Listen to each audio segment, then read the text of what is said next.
Lieutenant Colonel Mustafa Kemal jerked awake at 4:30 in the morning, April 25th, 1915, to the distant rumble of naval gunfire echoing across the Gallipoli peninsula like summer thunder that refused to break. The fate of three empires hung in the balance that dawn. If the Allied fleet forced the Dardanelles and seized Constantinople, the Ottoman Empire would collapse, Russia would gain her warm water ports, and the Great War's entire eastern front would crumble like sand through desperate fingers. For the 34-year-old officer commanding the 19th Division at Bigala, this was no abstract strategic calculation. This was the morning that would determine whether his homeland would survive the 20th century. The acrid smell of cordite drifted inland from the Aegean as Kemal stepped from his tent, the taste of dust and gunpowder already coating his tongue. His division had been at full marching order for 24 hours, every man carrying full ammunition, waiting for the blow that Ottoman intelligence had whispered was coming. Through his field glasses, he could see the horizon alive with dark shapes, hundreds of Allied warships, and transports emerging from the pre-dawn gloom, like a plague of locusts descending upon the Turkish shore. What Kemal couldn't yet see was the chaos erupting north of Gaba Tepe, where Australian and New Zealand soldiers were stumbling ashore in the wrong place, their landing craft scattered by currents and darkness. The ANZAC troops had expected gentle beaches. Instead, they found themselves beneath towering cliffs, pinned between the Aegean and ridges that commanded every approach. But in that confusion lay opportunity for a commander bold enough to seize it. A breathless Ottoman scout came racing up the goat track, his uniform torn by thornbush and his face streaked with sweat. The enemy had landed. He gasped, thousands of them, maybe tens of thousands, and the coastal units were falling back in disorder. Some were already retreating from Chunuk Bair, the vital height that controlled the entire peninsula's central spine. Kemal felt something cold settle in his stomach.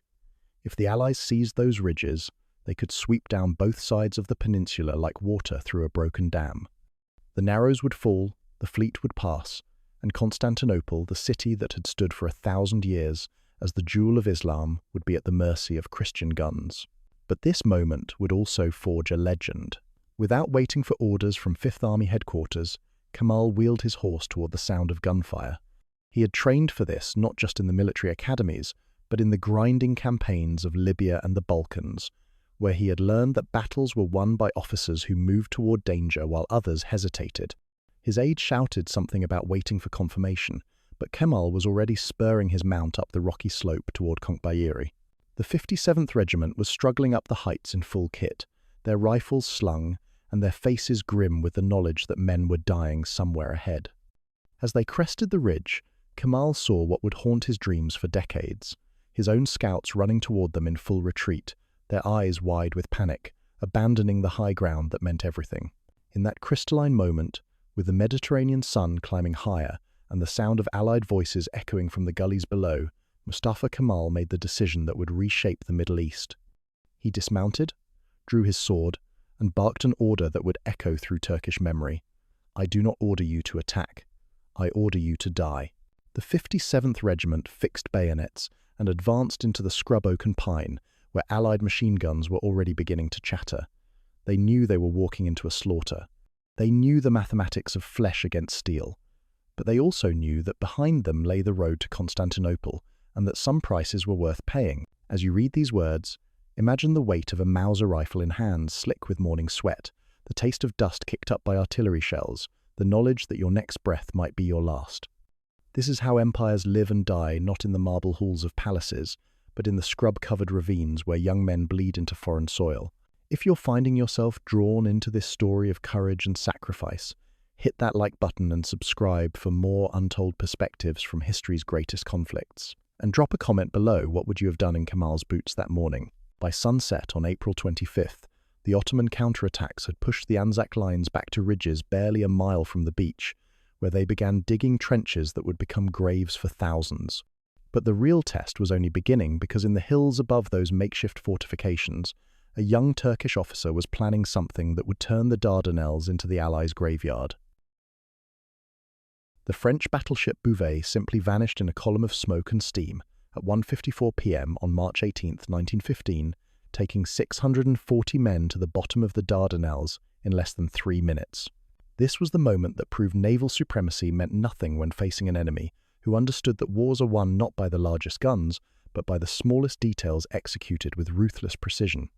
The Allied fleet had come to force the straits through sheer firepower, 16 battleships and battlecruisers against a handful of crumbling Ottoman forts.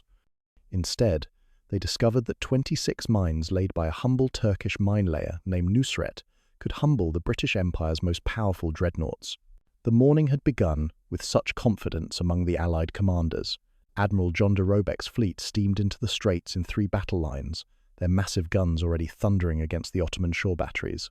From the bridge of HMS Queen Elizabeth, officers could see the Turkish forts returning fire, but sporadically, almost desperately. Surely these antique positions, some dating back to the Crimean War, could not withstand the concentrated fury of 15-inch shells.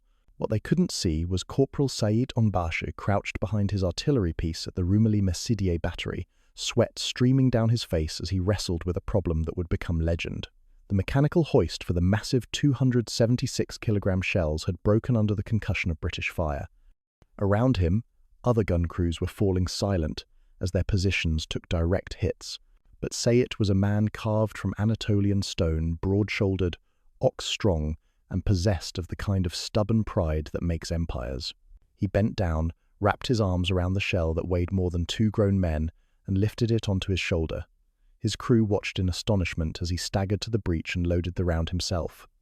The shell flew across the water and struck HMS Ocean directly in the rudder, crippling the British battleship and sending her crew scrambling for damage control. But individual heroics, however spectacular, could not explain what happened next in the killing waters of Erinköy Bay. 3 weeks earlier, Lieutenant Commander Hafiz Nazmi had taken the minelayer Nusret out into the darkness of the straits. The operation was supposed to be routine, lay a new minefield in the suspected path of the Allied fleet. But Nazmi had made a decision that violated his orders. Instead of placing the mines in the designated defensive pattern, he had scattered them randomly across Erinköy Bay, in waters the British had already swept and considered safe. Those 26 mines, each containing enough explosive to crack a battleship's spine, waited in the green depths like sleeping demons. The first to die was Bouvet, flagship of the French squadron. She had been pounding the Dardanelles battery when she strayed into the minefield. The explosion lifted her bow clear out of the water before she rolled over and sank stern first, her tricolour still flying as the Aegean closed over her funnels. From the Turkish batteries, observers watched in stunned silence as hundreds of French sailors thrashed in the oil-slicked water, their voices echoing across the straits in languages that needed no translation, the universal cries of drowning men. Irresistible followed 40 minutes later, her hull opened like a tin can by another of Nazmi's mines. Then HMS Ocean, already damaged by Seyit's shell, limped directly into the minefield and joined her sisters on the bottom. 3 battleships in less than 6 hours losses that would have been catastrophic in any naval engagement, but which here represented something more, the moment when Ottoman defenders realized they might actually win. The psychological impact rippled through both fleets instantly. Allied sailors, who had steamed into the straits that morning expecting a triumphant procession to Constantinople, now found themselves staring at empty spaces in their battle line where great ships had been. Every patch of disturbed water might conceal another mine. Every splash might be the last thing they ever saw. For the Ottomans manning the shore batteries, the sight was intoxicating. General Otto Liman von Sanders, the German commander who had assumed control of the Fifth Army with 84,000 troops spread across Thrace and the peninsula, had spent weeks arguing with Istanbul about defensive strategy. The War Ministry wanted fortress-centric defense concentrated around the Narrows. Von Sanders preferred defense in depth, with mobile reserves ready to counterattack wherever the enemy landed. The mines had just proven him right in the most spectacular way possible. But von Sanders knew better than to celebrate prematurely. The naval attack was a probe, not the main event. Somewhere out there, in the eastern Mediterranean, hundreds of transport ships were loading with British, French, Australian and New Zealand troops. The real battle, the battle that would determine whether the Ottoman Empire survived the 20th century, was still coming. In the forts along the Dardanelles, Turkish gunners were already stripping copper from shells to repair damaged equipment. The 240mm guns of the Hamidiye battery had fired until their barrels glowed red-hot and ammunition was running low. German advisors calculated that they had perhaps 3 days of heavy bombardment left before the shore defences would be reduced to rubble and rifle fire. Think for a moment about standing in those ancient stone casemates, surrounded by the smell of cordite and hot metal, watching the most powerful fleet in history bearing down on your position. Would you have stayed at your gun, or would survival instinct have driven you inland toward safety? The mines had bought time, but in the smoke-hazed waters of the Dardanelles, time was measured not in days or weeks, but in the heartbeats between one explosion and the next. And somewhere beyond the horizon, the Allied invasion fleet was already weighing anchor. Private Mehmet Çavuş could hear the Australian soldier breathing on the other side of the sandbag wall, 8 meters of cratered earth and barbed wire that might as well have been the distance between life and death. This was warfare stripped to its most primal essence, where enemies lived close enough to share each other's cigarette smoke and the sound of each other's prayers. In the ravines and ridges of Gallipoli, the grand strategies of empires had collapsed into a savage intimacy, where men killed with grenades thrown like cricket balls and bayonets, thrust through firing slits barely wide enough for a rifle barrel. The trenches that snaked across the peninsula by early May had become a labyrinth of horror that no military academy had prepared anyone to navigate. What had begun as hasty scrapes in the dirt during those first desperate hours of April 25th had hardened into an elaborate network of firing positions, communication trenches, and dugouts carved from the rocky soil of Anatolia.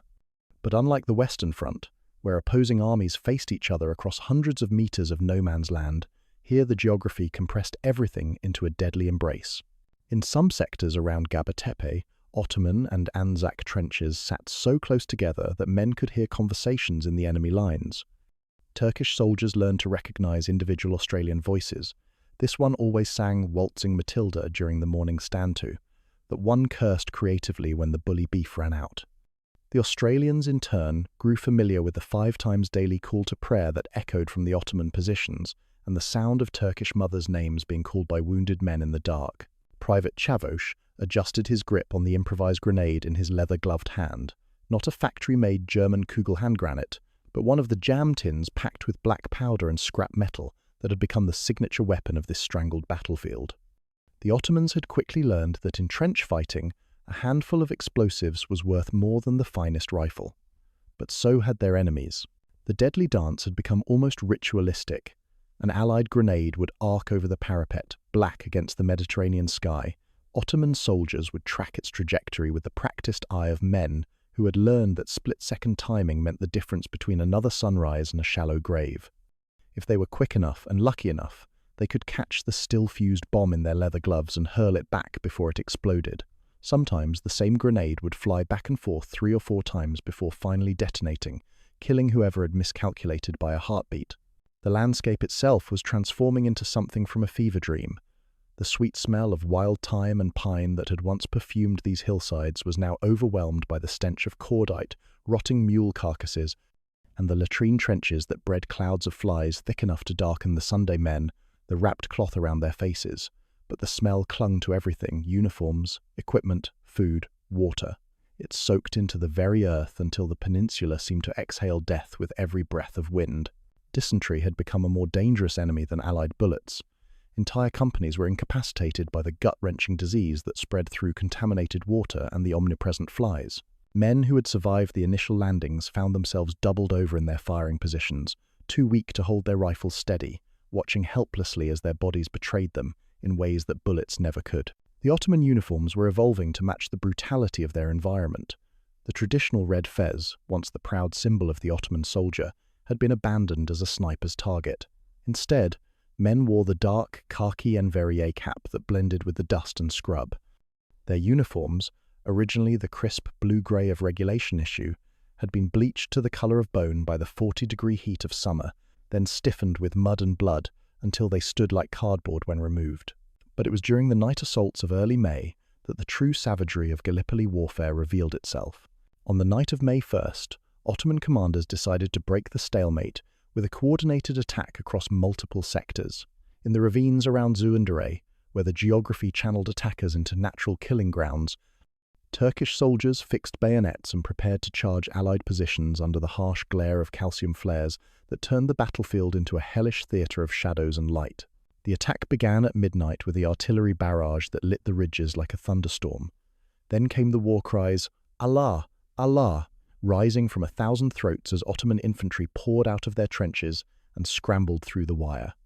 The ANZAC machine guns opened up immediately, their muzzle flashes strobing in the darkness like deadly lightning. Men fell in windrows, their screams lost in the hammering of guns and the crash of exploding shells. What followed was bayonet work in conditions that reduced warfare to its most primitive elements. Men grappled in shell holes, stabbing and clubbing with entrenching tools when their bayonets broke or their rifles jammed. The flares cast everything in stark black and white, a face twisted in agony here, a blade catching moonlight there, blood looking black in the calcium light. By dawn on May 3rd, over 6,000 Ottoman soldiers had become casualties in just 2 nights of fighting. The stretcher teams worked through the morning, carrying broken bodies back through communication trenches that ran red with blood and rainwater, but the lines had barely moved. The Allied positions remained intact, their machine guns reloaded and ready for the next assault. Picture yourself crouched in that narrow trench, the taste of cordite burning your throat, knowing that the next flare might illuminate your last moments on Earth. This was courage, measured not in grand gestures, but in the simple act of staying at your post when every instinct screamed at you to run. In the Ottoman field, hospitals at Midos, surgeons worked by carbolic lamplight, performing amputations with saws that had been dulled by the peninsula's gritty soil. Carbolic acid and iodine were rationed like gold, and evacuation barges could only cross the Dardanelles under cover of darkness. But even as the casualties mounted, fresh reinforcements were already marching up from the Asian shoremen who had no idea what awaited them in the narrow trenches where empires went to die. Mustafa Kemal's pocket watch stopped at exactly 5:45 a.m. on August 10, 1915, at the moment a metal fragment punched through his tunic and cracked the timepiece against his chest, freezing forever the instant when one man's will to fight changed the course of 3 empires. This was the morning that proved battles are decided not by the weight of numbers or the precision of planning, but by the presence of a single leader at the moment when everything hangs in the balance. For 4 days, the largest Allied offensive since the initial landings had been grinding forward across the Suvla Plain and the heights of Sari Bair. If the British Ninth Corps could link up with the ANZAC forces pushing inland from Chunuk Bair, they would cut the peninsula in half and render every Ottoman position south of the ridgeline indefensible. The crisis had begun 4 days earlier when Allied forces opened a new front at Suvla Bay. Under cover of darkness on August 6th, thousands of British troops had waded ashore into waist-deep water that reflected the muzzle flashes of Turkish rifles like scattered stars. The landing had caught Ottoman commanders off guard not because it was unexpected, but because it came at the same moment as renewed ANZAC attacks toward the commanding heights of the Sari Bair range. Ottoman 7th and 12th Divisions had rushed north from Bulair by ox cart and commandeered Lorry, their officers reading maps by lamplight as they bounced along roads churned to mud by August thunderstorms. But the mathematics of movement favoured the attackers. British forces were establishing themselves on flat ground, perfect for artillery and cavalry, while Turkish reinforcements had to traverse broken country under constant harassment from naval gunfire. By August 8th, the situation had become desperate enough that Kemal personally mounted his horse and rode north toward Anafarta, where reports suggested an Ottoman retreat was becoming a rout. What he found there would become the stuff of legend, but first, it nearly became a catastrophe. The scene that greeted him was every commander's nightmare. Ottoman soldiers streaming away from their positions in disorder, some still carrying their rifles, others having abandoned everything except the clothes on their backs. These weren't cowards or malingerers, they were veteran troops who had held their ground for months against everything the British Empire could throw at them. But something had finally broken their spirit, and that something was the sight of endless Allied reinforcements pouring ashore while their own ammunition ran low and their wounded went unevacuated. Kemal dismounted in the middle of the retreat and did something that military textbooks would debate for decades. He didn't issue orders or consult maps. He didn't call for artillery support or demand to speak with subordinate commanders. Instead, he simply stood in the path of the fleeing men and began physically turning them around with his walking cane, one soldier at a time. "Nereye gidiyorsunuz?" he demanded. "Where are you going?" The question carried more than tactical urgency, it carried the weight of history itself. Because if these men continued their retreat, the road to the Narrows lay open. If they continued their retreat, the campaign was lost, the empire was finished, and the green banner of Islam would be hauled down from the minarets of Constantinople. The first soldier to be turned around stopped and looked back at his comrades. Then another, then a dozen. Within minutes, what had been a rout was becoming a rally, as men who had moments before been running for their lives began to remember what they were fighting for. It wasn't the tactical brilliance of the maneuver that mattered, it was the simple fact that their commander was willing to stand alone between them and defeat. But Kemal's real masterstroke came the next morning, as fog rolled in from the Aegean and blanketed the ridgelines in grey anonymity. At dawn on August 10th, New Zealand troops had finally seized the crest of Chunuk Bair after days of grinding uphill attacks through scrub, oak and machine gun nests. From their new positions, they could see straight down to the Narrows, where Ottoman supply ships looked like toys on a millpond. Victory seemed within their grasp. The heights that controlled the entire peninsula were finally in Allied hands. What they couldn't see through the fog was Kemal's coordinated counterattack forming up on the reverse slopes. He had spent the night moving units into position by feel and compass bearing, gambling everything on a dawn assault that would have to succeed on the first try. There would be no second chance if this failed. The campaign was over. The attack began with a sound that observers described as otherworldly, the war cry of Turkish infantry echoing from multiple directions at once, seeming to come from the fog itself. Allah! Allah! Rose from 1,000 throats as Ottoman soldiers charged uphill through the mist, their bayonets fixed, and their faces set with the knowledge that this was the moment that would determine whether their children grew up as free Turks or British subjects. The New Zealanders fought with desperate courage, but they were caught completely off guard by the ferocity and coordination of the assault. Within minutes, their carefully won positions were being overrun by men who seemed to emerge from the very earth itself. By the time the fog lifted, over 800 Allied soldiers had become casualties, and Chunuk Bair was back in Ottoman hands. It was during this assault that the metal fragment struck Kemal's chest, driving his pocket watch deep enough into his ribs to stop the mechanism forever. He would carry that timepiece for the rest of his life, its frozen hands marking the moment when a Turkish officer became a national legend. The psychological impact of the Anafata victory rippled far beyond the tactical situation on the peninsula. In Istanbul, Talat Pasha read the telegraph reports with wonder, while Enver Pasha began using a new title when referring to Kemal, Anafatullah Kahramana, the hero of Anafata. But for the Allied commanders staring at their casualty reports, the message was simpler and more brutal. This enemy would not break. Consider the weight of that moment standing in the pre-dawn fog with a rifle in your hands, knowing that the next few minutes would determine not just your own fate, but the fate of everyone you had ever loved. Would you have charged up that ridge? Or would survival instinct have kept you crouched in the relative safety of the reserve trenches? The August battles had proven something that would reshape the strategic calculus of the entire war. The Ottoman Empire, written off by European diplomats as the sick man of Europe, still had enough fight left to humble the most powerful military forces in the world. But as the summer heat gave way to autumn rains, both sides were about to discover that Gallipoli had one more lesson to teach, and it would be written in the killing frost of a Dardanelles winter. Ice crystals formed on the rim of Private Ali Riza's tea glass as he crouched in the bottom of his trench, watching his breath fog in the December air while somewhere in the darkness ahead, an Australian sentry coughed like a dying man. This was the moment when Gallipoli revealed its cruelest truth, that the peninsula's Mediterranean climate was a lie told by summer sunshine, and that winter on the Dardanelles could be as merciless as any battlefield in Flanders or the Carpathians. What had begun as a swift campaign to force the Straits had hardened into a siege that consumed men, not through dramatic charges or heroic last stands, but through the slow grinding of exposure, disease, and the kind of exhaustion that ate at the soul like acid. The transformation had been gradual, then sudden. Through the blazing heat of summer, both sides had told themselves that the stalemate was temporary, that one more offensive, one more landing, one more desperate gamble would break the deadlock. But as September rains turned the trenches into rivers of mud, and October winds began carrying the smell of snow from the Anatolian highlands, a different kind of mathematics took hold. Private Riza wrapped his feet more tightly in the rags that had replaced his worn Sarik shoes, feeling the familiar sting of frostbite between his toes.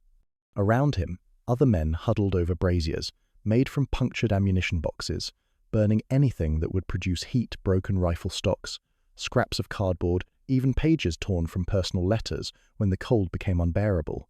The Ottoman supply lines, stretched thin across the Dardanelles and dependent on ferry crossings that storms could halt for days at a time, had broken down completely when it came to winter clothing.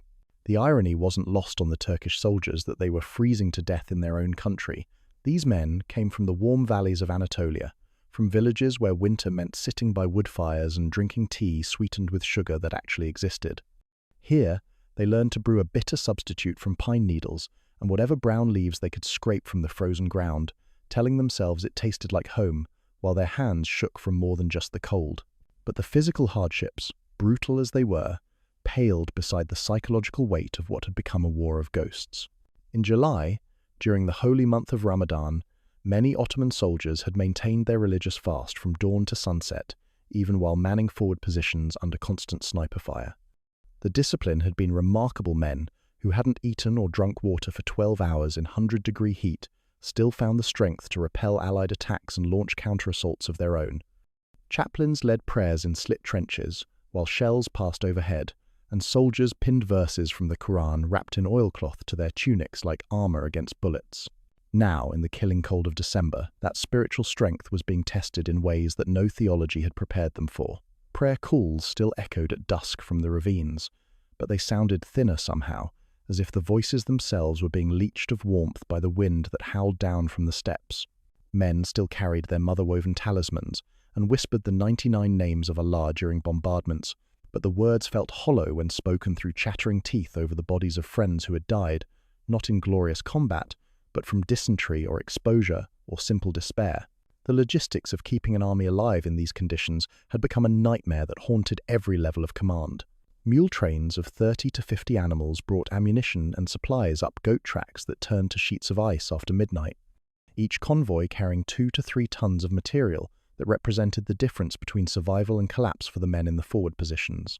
But the mules were dying too of cold, of overwork, of the simple exhaustion that comes from carrying impossible loads over impossible terrain for months without rest. Ottoman field telephones, when they worked at all, connected battalion headquarters to artillery positions through wire that snapped under the weight of ice and had to be repaired by runners who sprinted 400 to 800 meters through scrub that offered no concealment from sty. Snipers who had learned to track movement by the steam of exhaled breath. Messages that should have taken minutes to transmit required hours, and tactical coordination broke down into a series of isolated firefights where company commanders made life-and-death decisions based on information that was already obsolete by the time it reached them. At the field hospitals in Maidos, surgeons worked by carbide lamp through the long winter nights, their operating tables surrounded by men whose wounds had been complicated by exposure and infection. Carbolic acid was rationed like gold, chloroform stocks had run dangerously low, and an amputation that should have taken 10 minutes stretched to 18 when the sores grew dull from the gritty Aegean sand that worked its way into everything. Evacuation barges could only cross the Dardanelles during the brief windows between storms, leaving wounded men to wait in agony while the sea raged outside. But perhaps the cruelest aspect of the winter siege was the way it stripped warfare of its last vestiges of romance or meaning. There had been moments, even during the bloodiest fighting of summer, when the opposing sides had maintained a kind of warrior's respect for each other. During brief truces called to collect the wounded, Ottoman and ANZAC soldiers had swapped cigarettes, dates, and jammed small gestures of humanity that acknowledged the shared misery of their situation. Turkish tobacco for Australian beef, Turkish dates for British tea, the universal currency of men who understood that they were all prisoners of decisions made by others in distant capitals. But winter truces were different. They were negotiated not out of chivalry, but out of the simple recognition that some tasks required cooperation to survive. Bodies had to be buried before they contaminated water sources. Supply routes had to be kept clear of obstacles that blocked both sides equally. The Mediterranean civility of summer gave way to something grimmer and more practical. The acknowledgement that they were all trapped together in a place where the landscape itself had become the enemy. Consider the weight of that realization, that you had traveled thousands of miles to kill strangers, only to discover that the real enemy was the cold that made your rifle bolt, freeze shut, and the hunger that left you too weak to fix bayonets. Would you have found the strength to continue fighting, or would you have begun to dream of home in ways that made duty seem like madness? In Istanbul, bread prices had doubled since spring, as shipping into the Sea of Marmara became increasingly dangerous. Talat Pasha tracked telegraph reports from the Straits with growing anxiety, while in the markets of the capital, ordinary citizens began to understand that this distant campaign was consuming not just soldiers, but the resources that kept the empire itself alive.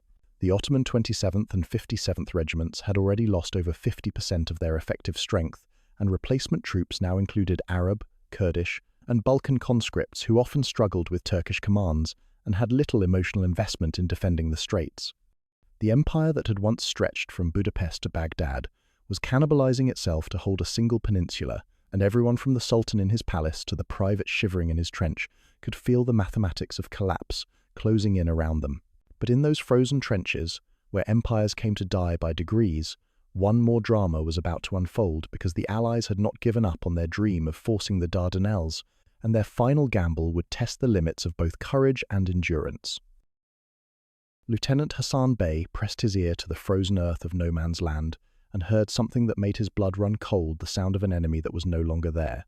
This was the moment when seasoned Ottoman soldiers, men who had learned to read the rhythms of death like farmers reading weather, began to understand that their enemy was planning something far more dangerous than any frontal assault.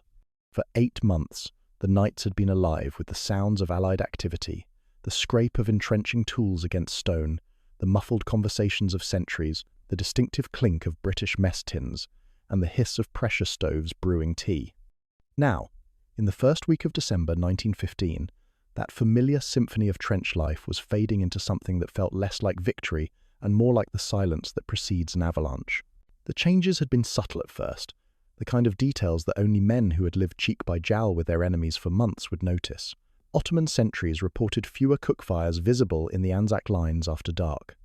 The usual pattern of footfalls on duckboards, the hollow drumming that carried across the narrow strips of contested ground, had grown sporadic, almost tentative. Most disturbing of all, the nightly exchanges of insults and songs that had become a bizarre form of conversation between the trenches had dwindled to an occasional shout that seemed to echo from empty positions. Lieutenant Bey had been conducting reconnaissance patrols in this sector since August, crawling through scrub oak and thornbush to within grenade-throwing distance of enemy positions. He knew the Allied trenches better than some Turkish soldiers knew their own every firing step, every traverse, every dugout that might shelter a machine gun or conceal a sniper. What he was seeing now violated everything he understood about how armies behaved in static warfare. The British and ANZAC positions weren't being reinforced, they were being thinned. Equipment that should have been carefully maintained was being abandoned in place. Rifle ports that had been constantly manned for months now stood empty for hours at a time. Most telling of all, the latrines that had been a constant source of flies and stench were being systematically filled and abandoned, a sure sign that the men who had dug them didn't expect to use them much longer. But it was the behavior of a single donkey that convinced Bey something unprecedented was happening. The animal had become a legend in both trench systems, a grey, stubborn beast that grazed in the narrow strip of ground between the opposing lines, completely indifferent to rifle fire, artillery barrages, and the occasional grenade that burst close enough to shower him with dirt. Ottoman soldiers had nicknamed him Shrapnel Eater, after watching him calmly chew thornbush while shells exploded around him with enough force to knock grown men flat. Betting pools had formed around whether the donkey would flinch during bombardments he never did. For weeks, Shrapnel Eater had maintained a predictable routine, grazing near the ANZAC wire in the morning and wandering toward the Ottoman positions in the afternoon, as if he understood that each side represented safety at different times of day. But now, the donkey was spending all his time near the Turkish trenches, as if some animal instinct was warning him that the Allied lines were no longer a safe place to forage.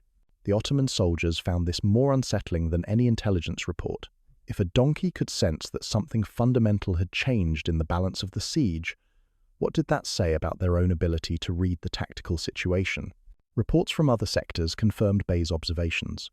At Suvla Bay, Turkish patrols noted that Allied supply dumps that had grown steadily through the autumn were now shrinking. Ammunition boxes that had been stacked like cordwood were disappearing, and the narrow-gauge railway that brought shells and provisions from the beach was running fewer trains. Most ominously, the field hospitals that had been expanding to handle the constant flow of casualties were being systematically dismantled, their canvas walls folded and loaded onto transport ships that disappeared into the Mediterranean darkness. In the Ottoman command bunkers, carved into the reverse slopes of the ridgelines, staff officers spread maps across ammunition crates and tried to make sense of intelligence reports that contradicted everything they thought they knew about Allied intentions. General Liman von Sanders had spent months preparing for the massive offensive that everyone assumed would come with spring weather, the coordinated assault that would commit every reserve and settle the campaign once and for all. Instead, his reconnaissance units were reporting that the enemy was behaving like an army in retreat. The possibility was almost too enormous to contemplate. If the Allies were abandoning Gallipoli, It would represent not just a tactical victory, but a strategic triumph that would reshape the entire war. The forces currently pinned down on the peninsula would be freed for operations elsewhere. The threat to Constantinople would be lifted. Most importantly, the prestige of the Ottoman Empire, written off by European diplomats as the dying sick man of Europe, would be restored in the most dramatic way possible. But von Sanders was too experienced a soldier to trust in wishful thinking. Military history was littered with commanders who had mistaken enemy preparations for retreat, only to find themselves facing coordinated attacks launched from positions they thought were being abandoned. The British Empire hadn't committed 250,000 men to this campaign simply to walk away without achieving something that could be presented as victory to the folks back home. The truth was more complex and more dangerous than either simple retreat or renewed offensive. What the Ottoman observers were witnessing was the opening phase of one of the most sophisticated military withdrawals in history, an operation that would require more coordination, precision, and nerve than any assault the Allies had yet attempted. Ottoman artillery crews reported something that seemed almost impossible. Allied positions were returning less fire during bombardments, but the responses they did make were more accurate than ever. It was as if the enemy had fewer guns in action, but those guns were being served by their most experienced crews. This wasn't the pattern of an army in collapse. It was the signature of forces being carefully consolidated under the control of officers who knew exactly what they were doing. Picture yourself in those forward observation posts, watching familiar enemy positions through periscopes and field glasses, trying to distinguish between genuine signs of withdrawal and the kind of deception that could lure an entire division into a killing ground. Would you have trusted your instincts about what you were seeing, or would you have assumed the enemy was setting a trap? In the Ottoman trenches, soldiers were beginning to whisper about something they had never dared hope for, the possibility that they might actually survive this campaign. Men who had written farewell letters to wives and mothers in distant Anatolian villages began to imagine walking through their own front doors again. Veterans of the August fighting started to believe that their sacrifices on the heights of Chunuk Bair and the slopes of Sari Bair might actually have meant something beyond the simple mathematics of casualties and attrition. But in the pre-dawn darkness of December 7th, as Ottoman sentries strained their ears for sounds that were no longer there, they had no way of knowing that their enemy's most dangerous gamble was just beginning, and that the silence in the Allied trenches was not the sound of defeat, but the held breath of an army preparing to vanish into the night. Corporal Yakup Sami crawled through the pre-dawn darkness toward the ANZAC wire and discovered something that defied every law of warfare he had learned in 8 months of siege, an enemy trench system that had been transformed overnight into an elaborate theatre of deception. This was the moment when Ottoman soldiers realized they were witnessing military history being written in reverse, not the spectacular collapse of an army, but its methodical disappearance, executed with a precision that would have been impressive if it hadn't been so utterly infuriating. For weeks, Turkish patrols had been reporting strange signs from the Allied lines. Now, in the bitter cold of December 20th, 1915, they were about to discover that their enemy had pulled off the most audacious magic trick in the annals of war. Sami had volunteered for this reconnaissance patrol because 8 months of static warfare had taught him to read the subtle signs that distinguished a living trench system from an abandoned one. The smell, for instance, active positions reeked of cordite, unwashed bodies, latrine lime, and the sweet sick odour of gangrene from wound stations. Abandoned trenches smelled of nothing but damp earth and the metallic tang of rusted wire. What he smelled now was something else entirely, the lingering aroma of wood smoke and bacon grease, as if breakfast had been cooked here recently, but underneath it was the hollow emptiness of a stage after the actors have gone home. The first clue was visual. ANZAC sentries had always been visible as silhouettes against the sky, their heads occasionally moving as they scanned the Ottoman positions through periscopes and crude firing slits. But these sentries weren't moving at all, and when Sami crawled close enough to see details, he realized why. The figures in the enemy trenches were scarecrows, elaborate dummies dressed in Australian campaign hats and positioned to cast shadows that looked human from a distance. The deception was breathtaking in its completeness. Self-firing rifles had been rigged with strings and weights to discharge randomly throughout the night, maintaining the illusion that the positions were actively manned. Drip tins had been arranged to make the sounds of cooking and cleaning that Turkish listeners had grown accustomed to hearing from across no man's land.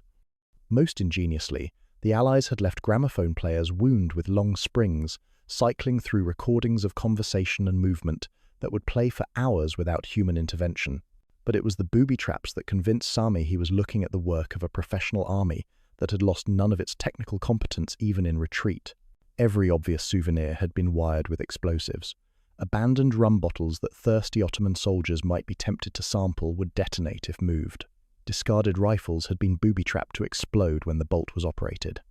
Even personal letters apparently dropped by fleeing soldiers were connected to charges that would kill anyone curious enough to read someone else's mail. The message was clear. The Allies might be leaving, but they weren't surrendering.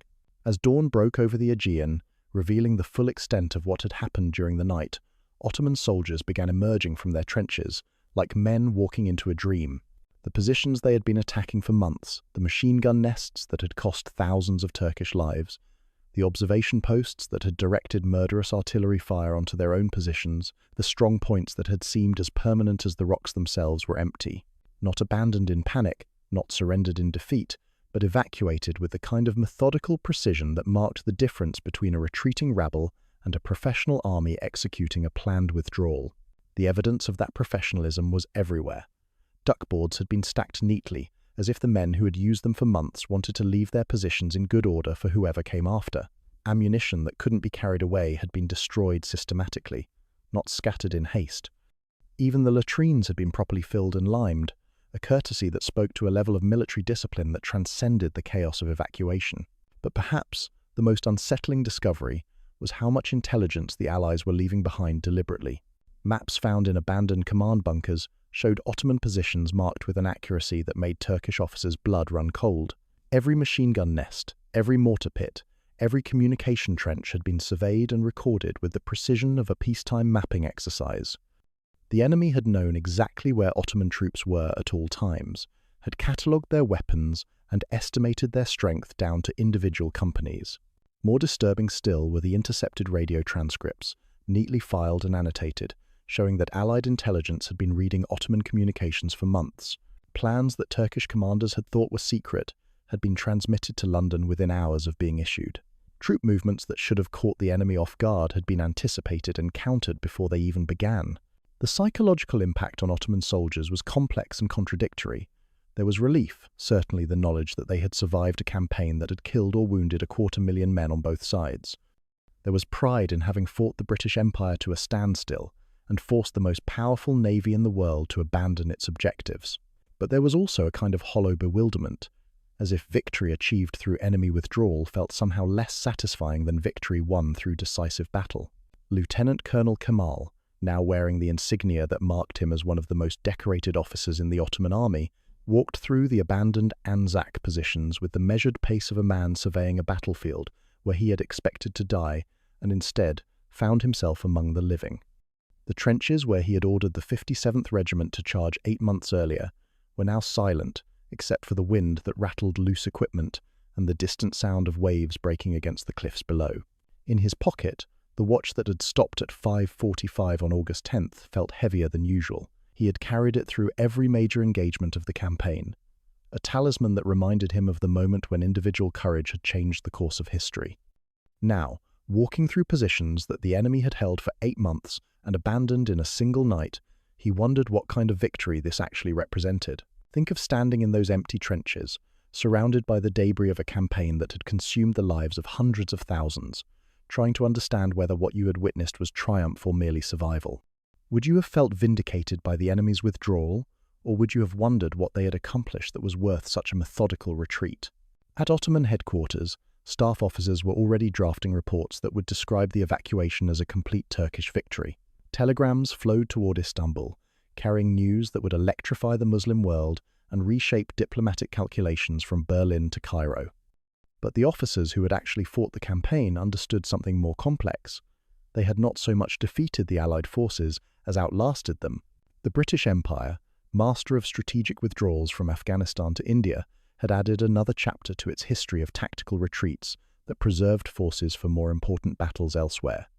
But in the narrow trenches of Gallipoli, where the Ottoman Empire had discovered it still had the will to fight for its survival, a different kind of victory was taking shape, one that would echo through the halls of power for generations to come.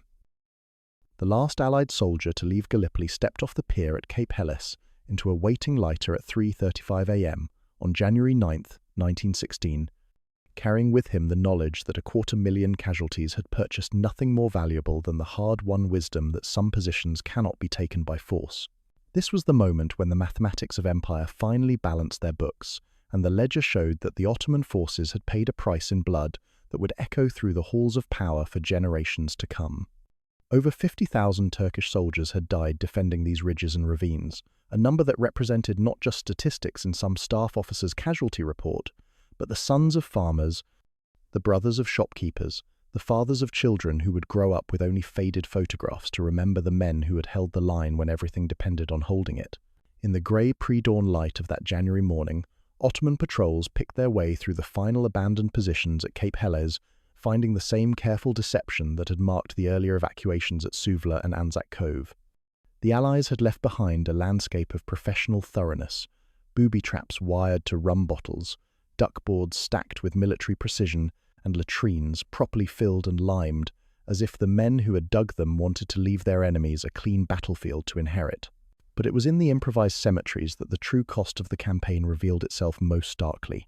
Wooden markers stretched in rough rows across the hillsides, some bearing names carved in Arabic script, others marked only with regiment numbers and dates that meant everything to someone, somewhere. The Ottoman cemetery culture, that would become central to Turkish national memory, was already taking shape in these crude graveyards, where imams moved between the graves reciting the Fatiha over men whose bodies had been claimed by dysentery as often as by British bullets. Disease had accounted for 30 to 40% of Ottoman losses, men who had survived the August battles and the winter siege only to die of typhus or dysentery in field hospitals that lacked basic sanitation. The hospitals in Çanakkale had overflowed with cases that peacetime medicine could have cured with proper rest and clean water, but war had made luxuries of things that civilian life took for granted. Lieutenant Colonel Mustafa Kemal walked among those graves with the measured pace of a man who understood that he was witnessing the birth of something larger than military victory. The watch in his pocket, forever stopped at 5:45, felt less like a personal memento than a relic of the moment when individual courage had created the foundation for national rebirth. The young officer who had ordered the 57th Regiment to die rather than retreat had become something else during 8 months of siege, not just a decorated veteran, but the embodiment of a new kind of Turkish identity. His promotion to colonel had already been confirmed, and whispers in Istanbul suggested that general stars would follow soon. But more important than rank was the title that had begun appearing in official dispatches, Anafartalar Kahramanı, the hero of Anafarta. It was a designation that would follow him for the rest of his life, linking his name forever to the ridges where the Ottoman Empire had discovered it still possessed the will to fight for its survival. The strategic implications of the Gallipoli victory rippled far beyond the immediate tactical situation on the peninsula. In Cairo, British administrators began revising their assessments of Ottoman military capability.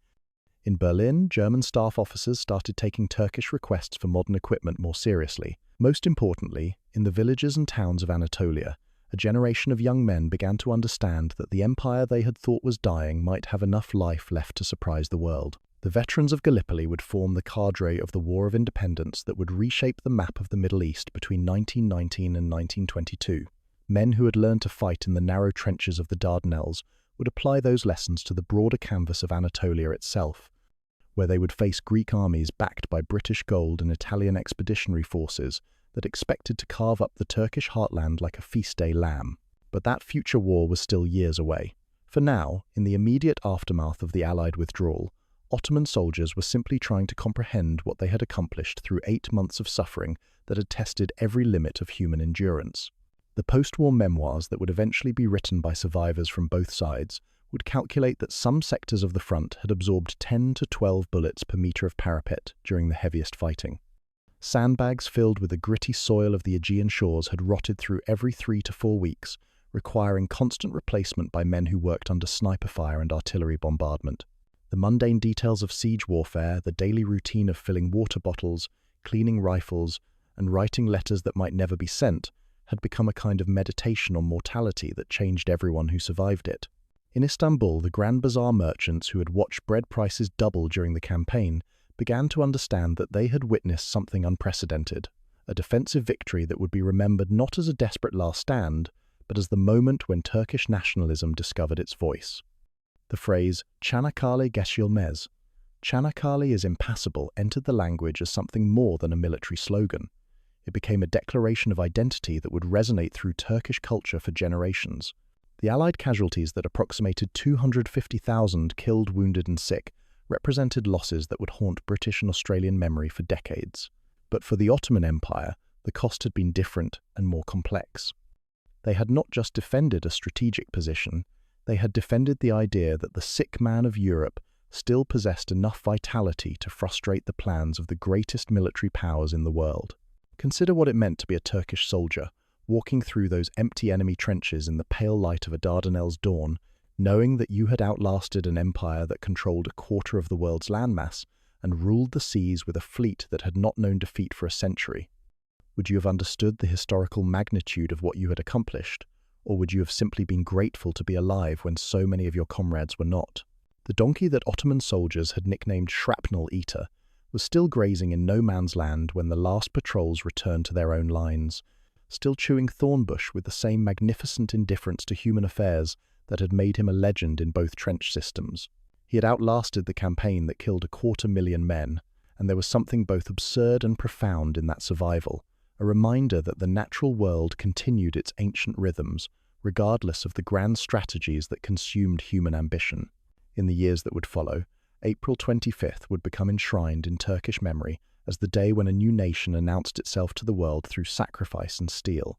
The graves on the peninsula would become shrines, the battlefields would become monuments, and the young lieutenant colonel who had ordered his men to die rather than retreat would become the father of a country that had not yet been imagined. But on that cold January morning in 1916, as the last Allied ships disappeared beyond the horizon, and Ottoman soldiers began the long process of rebuilding their lives from the wreckage of war, the future remained unwritten. All they knew for certain was that they had held the line when everything depended on holding it, and that sometimes, in the brutal arithmetic of history, that is enough to change the world.